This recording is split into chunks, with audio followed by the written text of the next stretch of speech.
Dito na tayo sa kasinungalingan ni Yusek Claire Castro. Napakasinungaling mo, Yusek. Hindi ka man lang mag-eratum.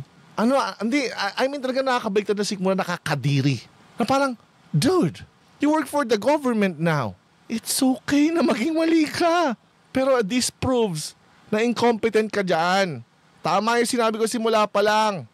Kasi sino kalaban mo dito? Secretary mismo ng DA.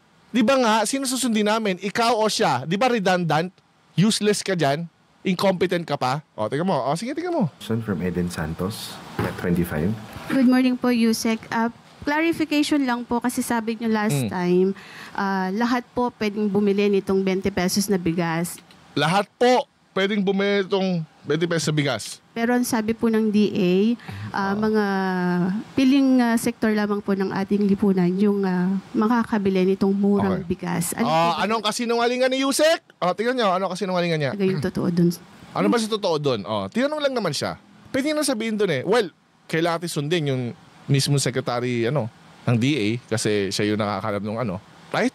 Pwede mo sabihin yun Kasi ang tanong naman sa'yo, ano ba totoo doon? Kasi nagkakaroon ng confusion Then sabihin mo, well, siya yung nakakaalam mismo kung sinabi niya ngayon, di yun nasundin natin. Right? Yun po ang unang plano. Pero dahil po napag-aralan po, naunahin muna po yung nasa vulnerable sectors, uunahin po muna natin sila. Yan din po ang pahayag ni DA Secretary Kiko Laurel. Sinungaling, mamaya, sunog ka. Tama. Binalak po na lahat po para sa Kadiwa stores. Wala naman issue yung binalak Wala yung, hindi yun yung point. Okay? Nag-aralan po para hindi rin po magkagulo at mauna po yung mas nangangailangan po. Uunahin po muna yung mga nasa vulnerable sectors. Okay, kasi po nauna nang sinabi ni DA Secretary nung nagsaing po sila ng bigas. Naunang sinabi. Sabi mo kasi yun yung unang plano. Ito mo kasi sinungalingan mo Kumbaga, Sabi mo kasi yun yung unang plano, right? Na pili lamang. Then the next day kayo po yung nagsabi na lahat pwedeng bumili. Medyo nagkaroon lang po ng konting pagkalito doon. So ngayon na pili lamang. Then the next day kayo po yung nagsabi na lahat pwedeng bumili. Sabi mo kayo na yun yung unang plano. Paano naging unang plano kung nauna siya nagsalita tapos ikaw? Anong kasinungalingan yan? Napakasinungaling mo. Grabe, sagad. Napakadaling i-correct naman. Pwede mo naman sabihin na, well, siya yung sundin natin. Kung ano yung sinabi ng DA Secretary, yun yung tama. Tama, lamang. Then the next day, ay, amoy usok pala. Kayo po yung nagsabi na lahat pwedeng bumili. Medyo nagkaroon lang po ng konting pagkalito doon. So ngayon po, Hindi po ganun ang ating nasabi. Ang sabi po natin, pipilitin po na lahat. Sinungaling ka, sagad. Grabe, nakakasuka yung kasinungalingan mo. Sa LGU. Well, anyway, ang good news po, bukas po ilo-launch sa Cebu ang nasabing 20 pesos. At lahat po, 20 bigas. Lahat po! Akala nyo yun na yun? Hindi! Meron na. Okay? At sa Cebu po, hindi lamang po vulnerable sectors ang makikinabang. Sa araw po, bukas po sa bukas. Bukas po lahat ay pwede pong mag-avail sa Kadiwa stores. Sinungaling ka, Kadiri. Apakasinungaling mo. Ay 30, May 1 ang kinabukasan na. Kadiri. Talagang, as in talagang parang finit mo pa doon sa tanong ni Eden. Saktong-sakto pa. Hindi lang sa vulnerable sectors. Sa lahat. Ulitin natin. Ay kinabang. Sa araw po, bukas po. Okay? With emphasis pa yung lahat, tama. Apakasinungaling mo. At sa Cebu po, hindi lamang po vulnerable sectors ang makikinabang. Sa araw po, bukas po Sa araw po, bukas Sa bukas. Bukas po lahat ay pwede pong mag-avail. Bukas po lahat pwede mag-avail. Ano ang point ni Eden dyan? Napakasinungaling mo. Ano point niya dyan?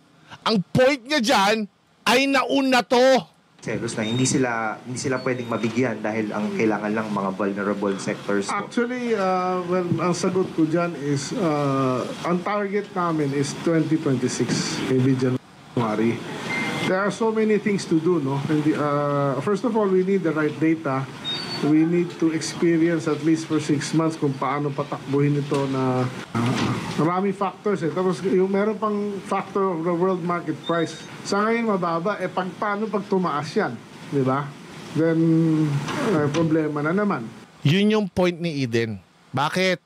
April 29 nakalagay, di ba? Ayun o, April 29. Tignan mo yung date. Propagandistang sinungaling na fake news peddler. 29 na. Nauna yan. Bago yung kasinungalingan mo. Bago yung fake news mo. Oh. Bukas po lahat ay pwede pong mag-avail sa Kadiwa stores sa Cebu. Lahat po, benting bigas. Lahat po! Meron na. Meron na. At sa Cebu po, hindi lamang po vulnerable sectors. Hindi lang vulnerable sectors. Kinabang. Sa araw po, bukas po sa bukas. Sa araw po, bukas po 30 yan, 29 yun. Yun yung point ni Eden. Bukas po lahat ay pwede pong mag-avail sa Kadiwa stores. Hindi lang vulnerable sectors.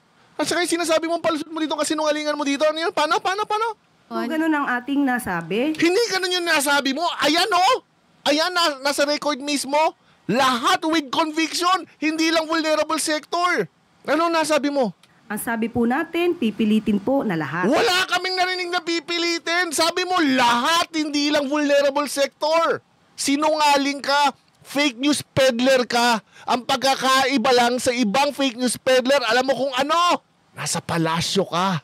Parang no fake news ka ni VP. Wala kayong magawa. Wala rin siya magawa kasi kami yung kawawa. Apakasinungaling mo.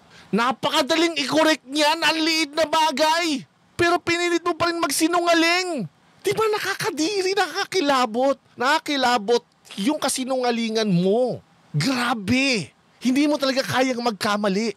Hindi mo talaga kayang mag-erratum. Mababawasan ba yung checkered nung ano mo? Hindi naman eh. Ayan may record mismo Ayan Ang linaw talagang dinibunk mo yung vulnerable sector lang. Ito Sa araw po bukas meron na. Okay? Oh. At sa Cebu po, hindi lamang po vulnerable sectors Hindi lang po vulnerable sector, nilinaw mo pa. ang makikinabang. Sa araw po bukas po Sa araw po bukas sa bukas. Bukas po lahat ay pwede pong mag-avail Lahat po bukas pwedeng mag-avail. sa Kadiwa stores sa Cebu. Sa Cebu. Hindi po pili, kundi lahat po na Hindi po pili, pero lahat. mag-avail po nito ay allowed po. Hindi Allowed po, nakanandokwa, pinalala mo pa.